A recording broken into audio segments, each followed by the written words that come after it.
আসসালামু আলাইকুম রহমতুল্লাহি ওবরকাতুহ। সম্মানিত দর্শক, সরকার অর্থাৎ বিএনপি সরকার ঋণের জন্য দাঁড়ে দাঁড়ে ঘুরছে। যত অর্থনীতিবিদ আছেন এবং অর্থ সংক্রান্ত যে সকল পত্রপত্রিকা রয়েছেন এবং দেশ বিদেশের যারা এই সরকারের অর্থনৈতিক বিষয়াদি নিয়ে আলাপ আলোচনা করেন, বিচার করেন, বিশ্লেষণ করেন, তারা সবাই এক বাক্যে বলছে যে এই সরকারের প্রথম, প্রধান এবং শেষ অথবা একমাত্র বিপদ হলো অর্থনৈতিক বিপদ এবং বিপত্তি। এই অর্থনৈতিক বিপত্তি কাটিয়ে ওঠার জন্য ইমিডিয়েটলি তার দুই ধরনের অর্থ দরকার।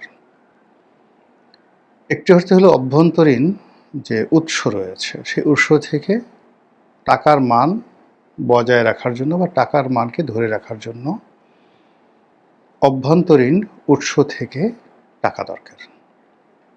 সে টাকা আসবে কোত্থেকে? ব্যবসা বাণিজ্য থেকে, কর থেকে, অবগারি শুল্ক থেকে, ভ্যাট থেকে। আর এর বাইরে আসতে পারে কোত্থেকে? আমাদের যে ব্যাংকিং ব্যবস্থা রয়েছে সেই ব্যাংকিং ব্যবস্থা থেকে ঋণ নেওয়া। এটা হলো স্থানীয় মুদ্রাতে। আর বিদেশের সাথে যে ব্যবসা বাণিজ্য সেই ব্যবসা বাণিজ্যে ভারসাম্য রক্ষা করা, বাংলাদেশি মুদ্রার সঙ্গে বিদেশি মুদ্রার যে মূল্য এই মূল্যর একটা ভারসাম্য রক্ষা করা।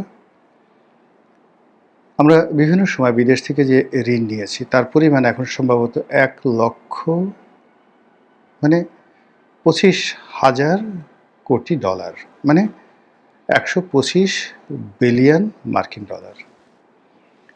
তো এই 125 বিলিয়ন মার্কিন ডলারের যে ঋণ, এটার কিস্তি পরিশোধ করা, এটার সুদ পরিশোধ করা, এজন্য আমাদের আসলে বৈদেশিক মুদ্রা দরকার। এখন সেই বৈদেশিক মুদ্রা কোনো অবস্থাতেই এখন 35 বিলিয়ন বা 30 বিলিয়ন ডলার আছে, এটা সমস্যা না। সমস্যা হলো এই ট্রানজ্যাকশনটা নিয়মিত হওয়া দরকার। সেই নিয়মিত হওয়ার জন্য যেমন ধরুন গার্মেন্টস আমরা এক্সপোর্ট করছি, তো সেই এক্সপোর্ট দিয়ে আমাকে আবার লোকালি ধরুন একটা গার্মেন্টস 100 কোটি ডলারের এক্সপোর্ট করেছে। এখন এই 100 কোটি ডলারের সমপরিমাণ বাংলা টাকা আমাকে তাকে দিয়ে দিতে হচ্ছে। আবার এই সমপরিমাণ টাকা যেগুলো সে বিদেশ থেকে এলসির মাধ্যমে পণ্য আমদানি করেছে সেটার পরিশোধ করতে হচ্ছে। ফলে এখান থেকে আসলে তার যে লাভ সেটা বৈদেশিক মুদ্রায় লাভ নয়, এটা ট্যাক্স, ভ্যাট, এআইটি এই সংক্রান্ত যে আয় করেছে সেই আয়টা স্থানীয় মুদ্রায় কাউন্ট হবে, বৈদেশিক মুদ্রায় কাউন্ট হবে না। স্থানীয় বাজার থেকে বৈদেশিক মুদ্রা কিনে নিয়ে ব্যাংক রিজার্ভ করে, কিন্তু এটা একটা জটিল বিষয় যেটা এখানে বলতে গেলে আরও সময় দরকার হবে। 2 নম্বর হলো যে এই বিদেশ থেকে আমাদের যে ফরেন কারেন্সি আসছে, রেমিটেন্স আসছে, এখন ধরুন মাসে 2 বিলিয়ন ডলার এলো, বছরে 25 বিলিয়ন বা 30 বিলিয়ন ডলার এলো। এটা বাংলাদেশ ব্যাংক এটা রেখে এটা সমপরিমাণ অর্থ সে করে কি সেন্ট্রাল ব্যাংক থেকে বা শিডিউল ব্যাংক থেকে যাদের নামে এই টাকা পাঠানো হয় তাদের অ্যাকাউন্টে ট্রান্সফার করে। আচ্ছা, তো এই টাকাগুলো দিয়ে সে করে কি ব্যালেন্স অফ পেমেন্ট করতে পারে, কিন্তু যেই জায়গাগুলোতে ভর্তুকি দেওয়া দরকার হয়, যেমন ডিজেলে ভর্তুকি দেওয়া হচ্ছে, সারে ভর্তুকি দেওয়া হচ্ছে, কৃষিতে ভর্তুকি দেওয়া হচ্ছে, এরকম আরও অনেক ভর্তুকি দেওয়া হয়, এই ক্ষেত্রে বিদেশি মুদ্রার দরকার হয়। আর যেগুলোতে মানে যে সকল ভর্তুকির সাথে আসলে বিদেশি মুদ্রা জড়িত, তো ওখানে কি হচ্ছে ব্যালেন্স অফ পেমেন্টে ওখানে যে একটা ডেপ্রিসিয়েশন থাকে, অভাব থাকে, সেই অভাবটা পূর্ণ করার জন্য আমাদের এখানে কি করতে হয়, এই যে রেমিটেন্স আসছে, এক্সপোর্টের যে যাকে বলা হয় আমাদের লাভ হচ্ছে, তারপর বিদেশ থেকে যে লোন পাচ্ছি, এগুলোর মাধ্যমে একটা ফান্ড তৈরি করতে হয়, যে ফান্ড দিয়ে মূলত আমাদের এই যে ব্যালেন্স অফ পেমেন্ট বিদেশি মুদ্রা থেকে স্থানীয় মুদ্রা আর বিদেশি মুদ্রায় যে সকল পণ্য এবং সেবাতে আমাদের ভর্তুকি দিতে হচ্ছে সেইগুলোতে ব্যালেন্স অফ পেমেন্ট করতে হয়। তো সেই সকল ব্যালেন্স অফ পেমেন্ট করতে গিয়ে এই মুহূর্তে ডলারের মারাত্মক ক্রাইসিস, আর স্থানীয় মুদ্রার ক্রাইসিস আরও বেশি। এখন সরকার এই পরিস্থিতি সামাল দেওয়ার জন্য যদি ঘন ঘন মুদ্রা ছাপায়, টাকার মূল্য এমন পর্যায়ে চলে আসবে যে 1 কেজি চালের জন্য হয়তো আপনাকে 1 কেজি টাকা দেওয়া লাগতে পারে। এরকম বহু ঘটনা, জার্মানিতে এই ঘটনা ঘটেছে। প্রথম মহাযুদ্ধের পরে জার্মানির মুদ্রা, এটার মূল্য এমন পর্যায়ে কমে গেল যে পণ্যের বিনিময়ে ওজন করে টাকা দেওয়া হতো। এরকম একটা অবস্থা তৈরি হয়েছিল। সেই অবস্থা কিন্তু এখন বাংলাদেশে যে হবে না, এ কথা বলা যাচ্ছে না। তো এই যে পরিস্থিতি, এই পরিস্থিতির জন্য আপনি যাকেই দায়ী করেন, মানে আওয়ামী লীগকে তো অবশ্যই দায়ী করতে হবে, বিকজ 17 বছর ধরে তারা এই অর্থনীতিটা চালিয়ে আসছিল। এবং সেই সময়টিতে অর্থনীতির যে কয়েকটি সূচক, সেই সূচকগুলো ফুলিয়ে ফাঁপিয়ে দেখা হতো, যেমন জিডিপি। তো জিডিপিতে তারা প্রচুর পরিমাণ হাঙ্কি পাঙ্কি যেটিকে বলা হয়, গোজামিল দিত। তারপর তাদের যে বৈদেশিক মুদ্রার রিজার্ভ, এখানেও প্রায় $10 বিলিয়ন হিসাবের গরমিল ছিল, এবং এটা এখনও পর্যন্ত সরকার টেনে যাচ্ছে টিল নাও। এখন সরকার বলছে 35 বিলিয়ন বা 33 বিলিয়ন ডলার আছে আকুর পরিশোধ করার পর, কিন্তু যদি ওই $10 বিলিয়ন বাদ দেয় তাহলে আইএমএফের হিসাব অনুযায়ী $22 বিলিয়ন বা $21 বিলিয়ন থাকে রিজার্ভ।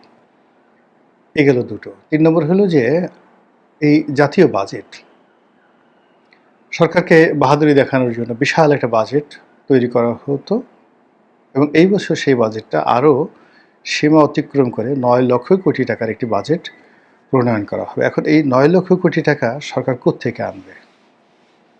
তাদের ঋণ করে বিদেশ থেকে আনতে হবে একটি অংশ, ট্যাক্স কালেকশন করতে হবে আরেকটি অংশ, আর স্থানীয় ব্যাংক থেকে লোন নিতে হবে, এবং কেন্দ্রীয় ব্যাংক সেই বিভিন্ন রকম বন্ড ছেড়ে সরকারকে কিছু টাকা ঋণ দেবে। কিন্তু যেভাবেই হোক না কেন, আপনি গত অর্থ বছরে ট্যাক্স, ভ্যাট মানে আয়কর, ভ্যাট এবং অবকারী এবং শুল্ক, এই 4টি ক্ষেত্রে আসলে কত ইনকাম করা হয়েছে, সব মিলিয়ে সরকারের যে টার্গেট ছিল ধরুন আনুমানিক 4 লক্ষ কোটি টাকা, এটার বিপরীতে 1.25 লক্ষ কোটি টাকা কম আদায় হয়েছে। এই বছর যে লক্ষ্যমাত্রা যদি 5 লক্ষ কোটি টাকা দেওয়া হয়, তো যেখানে 4 লক্ষ কোটি টাকার লক্ষ্যমাত্রা অর্জন না করে যেখানে 125 কোটি টাকা, 1,25,000 কোটি টাকা কম আদায় হয়েছে, সেক্ষেত্রে চলমান অর্থ বছরে যে অর্থনৈতিক মন্দা, শিল্প কলকারখানা যেভাবে বন্ধ হয়ে গেছে, আয়কর যেভাবে একেবারে কমে গেছে, সরকার প্রাণান্ত চেষ্টা করবে গ্রামে গঞ্জে ছড়িয়ে পড়ার জন্য, ওখানে হাহাকার তৈরি হয়ে যাবে। গ্রামে হয়তো কেউ একটা মুদির দোকান দিচ্ছে, তো তার কাছে গিয়ে আয়করের লোক দাঁড়ালো, এত লোক বলতো নাই। এখন একটা উপজেলাতে কয়জন লোককে আপনি খুঁজে পাবেন? তারপরে একটি জেলাতে কয়জন লোককে আপনি খুঁজে পাবেন, যেখানে মুদির দোকান পর্যন্ত গিয়ে আপনি সেই আয়করের ভিত্তি, ধরুন আপনি আরও 10 লাখ লোককে আনলেন আয়করের আওতায়, এবং গড়ে 5,000 টাকা করে আপনি নিলেন, কত টাকা আপনি পেলেন বলেন? এতে করে হয় না। মূল যেটা হয় সেটা হলো কর্পোরেট ট্যাক্স, ব্যবসা বাণিজ্যের আয় বৃদ্ধি, ব্যাংক, বিমা থেকে শুরু করে মানুষের ট্রানজ্যাকশন, অর্থনৈতিক কর্মকাণ্ড, মানে এইগুলো দিয়ে আপনাকে আসলে অর্থনীতির যে প্রবাহটা, এটি আপনাকে চালু রাখতে হবে। নদীর যে প্রবাহ, এখন আপনি নদীর প্রবাহ নিচে থেকে, আপনি সারফেস থেকে ডিপ টিউবওয়েল বসে পদ্মা নদী চালাতে পারবেন না, কখনো চালাতে পারবেন না।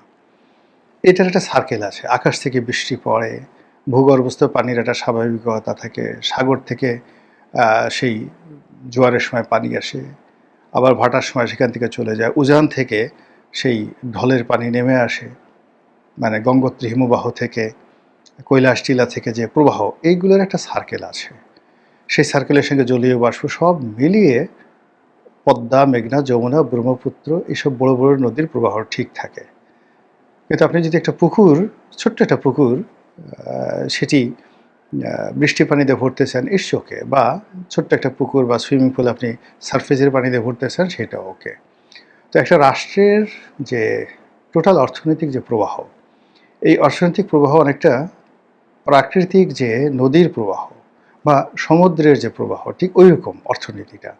সবগুলো সূচক যদি স্বাভাবিক না থাকে তাহলে একটা অর্থনীতি ভালো চলে না। তো এই মুহূর্তে সরকারের জন্য একটা সিঙ্গেল অর্থনীতির যে সূচক তাদের ফেভারে নেই, বরং সবগুলো বুমেরাং উল্টো হয়ে গেছে। এই পরিস্থিতি যখন কেউ সামাল দিতে চায়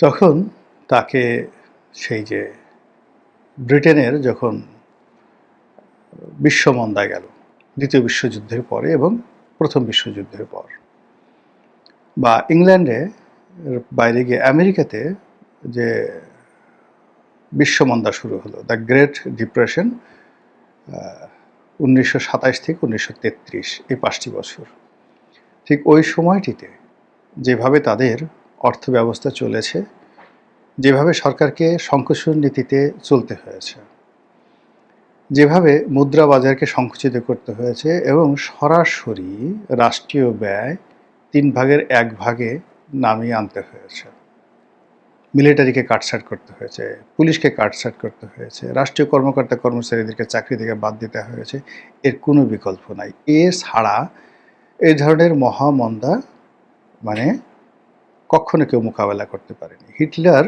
শুধু করেছিল যুদ্ধ বাদিয়ে দিয়ে।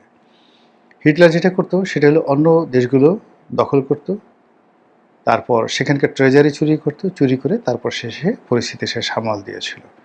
একই অবস্থা কিন্তু নেপোলিয়ন বোনাপার্ট করেছিলেন। অর্থাৎ একটা দেউলিয়া রাষ্ট্র ফ্রান্স রেভলিউশনের পরে প্রায় 12 বছর এটা কন্টিনিউয়াসলি দেউলিয়া হতে থাকলো। এই অবস্থায় নেপোলিয়ন যখন ক্ষমতা এলেন তিনি দেখলেন যে কোনো অবস্থাতেই তিনিও ক্ষমতা থাকতে পারবেন না এবং কোনো অবস্থাতেই তার যে রাষ্ট্রীয় কোষাগার এটি পূর্ণ করতে পারবে না, কাউকে বেতন দিতে পারবেন না এবং তাকে ক্ষমতা ছেড়ে যেতে হবে। এই জন্য তিনি যে কাজটি করলেন, তিনি যুদ্ধ বাঁধিয়ে দিলেন এবং সে একটার পর একটা যুদ্ধ, এবং সেই যুদ্ধ বাঁধিয়ে বিভিন্ন দেশ থেকে সে টাকা লুট করে তারপর ফ্রান্সের অর্থনীতি তিনি ঠিক করলেন। এই যে ট্রাম্প ইরানের সাথে যে যুদ্ধ বাঁধালো, ভেনেজুয়েলার সাথে যুদ্ধ বাঁধালো, এর কারণ হলো ট্রাম্পেরও একই অবস্থা। এখন আমেরিকাতে মানে সেখানে মূল্যস্ফীতি, মুদ্রাস্ফীতি এমন একটা পর্যায়ে পৌঁছে গেছে, রাষ্ট্রীয় ঋণ এমন একটা পর্যায়ে পৌঁছে গেছে যে এটি আর ট্রাম্প সামাল দিতে পারছে না। ফলে যে কোনোভাবে তাকে ডাকাতি করে হোক কিংবা ছিনতাই করে হোক, রাহাজানি করে হোক রাষ্ট্র চালাতে হবে। এই কারণে সে একেবারে ইরানের সাথে যে যুদ্ধটা বাঁধিয়ে দিল এবং এই যুদ্ধে সে জয়লাভ না করার কারণে তার পরিস্থিতি আরও খারাপ হয়েছে। এখন আমরা কি যুদ্ধ করতে পারবো? কক্ষণই পারবো না, আমাদের সে সামর্থ্য নেই। আমরা কার সাথে যুদ্ধ করব? 2 নম্বর হলো আমরা কি খুব বেশি ঋণ করব, বা আমরা কি সেই যে ইংল্যান্ডের সেই বিখ্যাত অর্থমন্ত্রী, আমার এই মুহূর্তে নামটা মনে আসছে না, বিখ্যাত অর্থনীতি মানে যাকে বলে অর্থনীতিবিদ এবং অর্থমন্ত্রী, যার সঙ্গে উইনস্টন চার্চিলের খুব গণ্ডগোল হতো, খুব বিখ্যাত, পরে তিনিও প্রধানমন্ত্রী হয়েছিলেন। তো সেই ভদ্রলোক যেভাবে ইংল্যান্ডকে নিয়ে এসেছিলেন সেখানে, অথবা সেই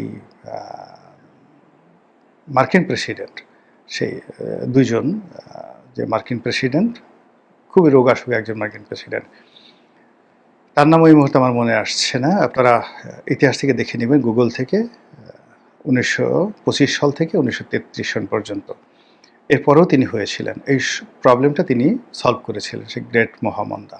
তো ওইরকম যদি আপনার রাজনৈতিক জ্ঞান না থাকে, নেতৃত্বের গুণাবলী না থাকে, এবং আপনি যদি খুব সাহসী না হন এবং নিজে একেবারে জাহান্নাম জান্নাতের মাঝামাঝি আমি যে কোনো সময় পড়ে যেতে পারি, এরকম একটা যদি দৃঢ়তা না থাকে, আপনি কখনো এই অবস্থা মোকাবেলা করতে পারবেন না। তো এই যে কারণে সরকারের যে এই যে বর্তমানে একটা সময় যাচ্ছে, সে ঋণের জন্য IMF-এর কাছে যাচ্ছে, ঋণের জন্য বিশ্বের অন্যান্য সংস্থার কাছে যাচ্ছে, সে আমেরিকাকে তোয়াজ করছে, ভারতকে খেপাতে চাচ্ছে না, চীনের সাহায্য চাচ্ছে, কিন্তু এখনও পর্যন্ত গত 2 মাসে কোনো একটা জায়গাতে একটা সিঙ্গেল যাকে বলা হয় সরকারের জন্য এমন কোনো সুসংবাদ আসেনি যে সুসংবাদের ভিত্তিতে সরকার একেবারে চোখ বুজে সময় পার করতে পারে। আমরা সুখে থাকতে চাই, শান্তিতে থাকতে চাই, আমাদের দেশটা ভালো চলুক। যারা অন্যায় করেছেন তাদের সমালোচনা করে আল্লাহ তাদেরকে হেদায়েত দান করুন। আর এখন আমরা আয় বুঝে ব্যয় করব যার যার অবস্থান থেকে। এই রাষ্ট্রকে আমরা সহযোগিতা করব সবাই, জ্ঞান দ্বারা, বুদ্ধির দ্বারা, কিন্তু রাষ্ট্রের যেন ক্ষতি না হয় এই কাজ আমরা কখনোই করব না। আল্লাহ বর্তমান যারা রাষ্ট্র চালাচ্ছেন তাদেরকে হিদায়াত দান করুন। আসসালামু আলাইকুম ওয়া রাহমাতুল্লাহি ওয়া বারাকাতুহু।